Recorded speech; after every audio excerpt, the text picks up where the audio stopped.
Jeez. Now I gotta do all your people again. Okay. You recording? Yeah. Okay. Today, I'd like to discuss the topic of alcohol and tobacco use. My name is Vincent Bray. I'm doing an informative speech on public speaking, and I'd like to start this with a simple question. How many people do you think fall victim to drugs and alcohol abuse a year?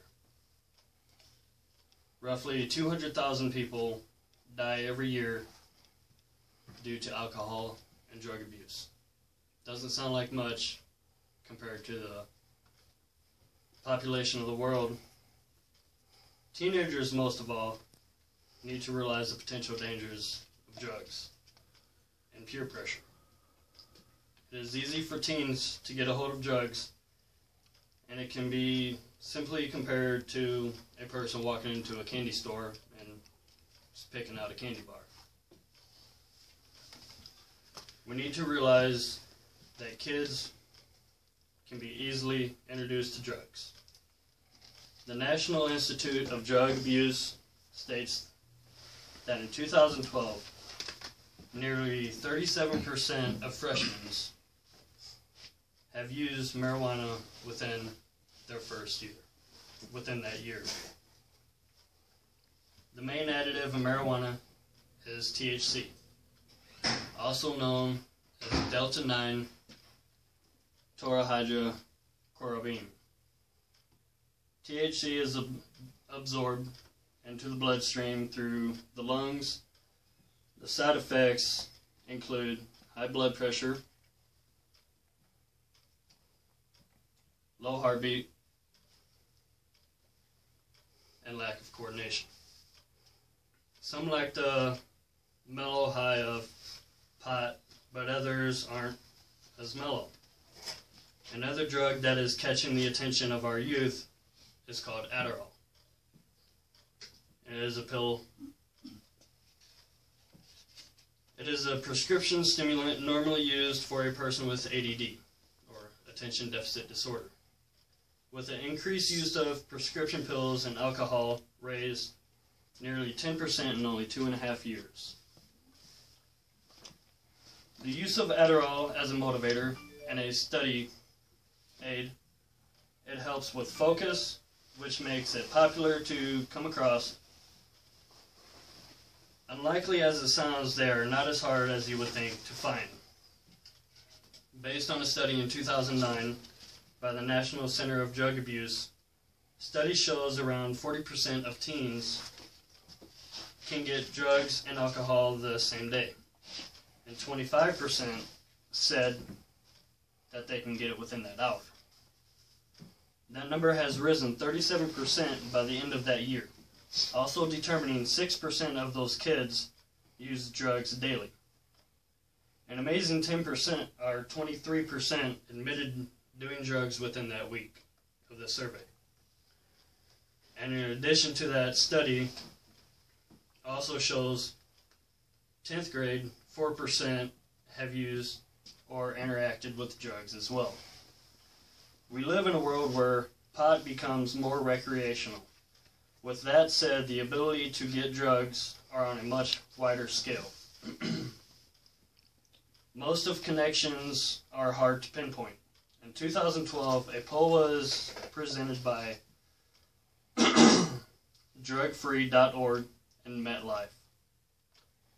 It included 3,900 teenagers enrolled between grades 9 and 12, as well as 800 parents, stating 20% of the parents reporting giving their kids drugs that had no prescription or reason taking those drugs. Many teens also reported receiving drugs from their friends and fellow family members. According to an ADD expert, Mr. Larry Silver stated, some parents decide they no longer need the drugs. So, with approval of other peers, they think it's okay to give their drugs to kids or even just sell them. New York Times did a small story about a teenager using Adderall. While in school, he opened the capsule and poured the ingredients on his arm and just simply bent over and snorted it up his nose. Also indicating he isn't the only one in his high school that does that. If someone isn't prescribed, some will always have them. It is so easy for kids to find any drug they want. Sadly, it is hard to come to any agreement or method of preventing, and how it varies from age. Pot has become an interesting topic in our culture because it has become legal in 2 states, and the legalization is starting to get larger, and other states are starting to follow that trend. There are 2 different routes to believe to be most effective in preventing the use of pot. One in general is called CALM, Citizens Against Legalization of Marijuana, which believe the law should still hold firm and not be soft. They also believe in educating kids the same way we teach them about alcohol and tobacco use.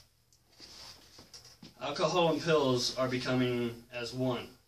Studies show 42% of adults who drink alcohol report using medication known to interact with alcohol.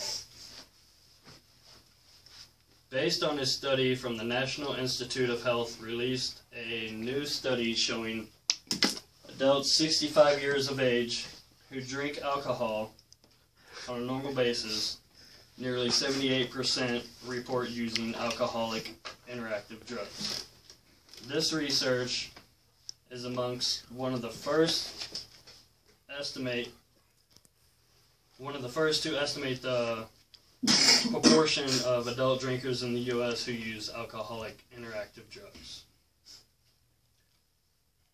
The result of mixing these drugs together can cause serious results in health issues. They could include mild dizziness, headaches, lack of coordination, to more severe internal bleeding, heart issues, difficulty breathing. The rates of marijuana, pills, and misuse of alcohol, mostly among teenagers, is remaining at an exceptionally high rate. The data is very clear. The drug abuse is an immediate threat to our youth. The best advice is quite simple. Educate our kids, our future generation, about the drug abuse. With that being said, we could possibly lower the statistics. It might save our youth. I don't know about you, I wouldn't like to be one of the 200,000. Thank you.